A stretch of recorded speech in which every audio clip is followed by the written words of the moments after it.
Hello বন্ধুরা, তো এই যে এখন দেখো কি করছি, আমি এখানে বসেছিলাম। তারপরে দেখি আমার মেয়ে ফিটারের দুধ নিয়ে পুড়ে, মানে ওদের যে ফিটারের দুধ সেই ছাগলকে খাওয়াচ্ছে।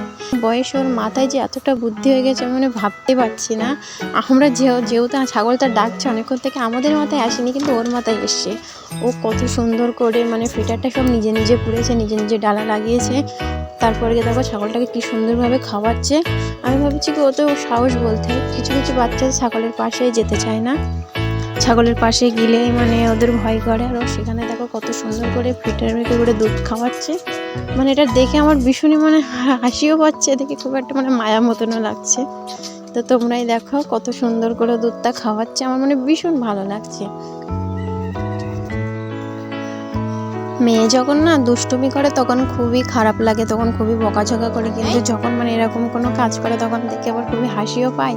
আর কি বলবো, তারপরে দেখো ফিটারে দুধ ফুরিয়ে গেছে বলে আমাকে ভরে দিতে বলছে, যে আমিও তো হাত দেবো না, তুই ভর। তারপরে আবার টিফিন কোটো থেকে আটা ঘোটা নিয়ে ও আবার পোড়া শুরু করে দেয় ফিটারে। তারপরে ফিটারে ডালা লাগিয়ে দিয়ে ও আবার খাবারকে মানে বাড়িতে উঠছে না, যেহেতু কমে গিয়েছে সেজন্য বারবার নিয়ে একটু একটু করে উঠছে, সেটাই ফিটারে পুড়ছে। মানে ওর মানে অধৈর্য লাগছে না, আবার দেখেই আমার অধৈর্য লেগে যাচ্ছে।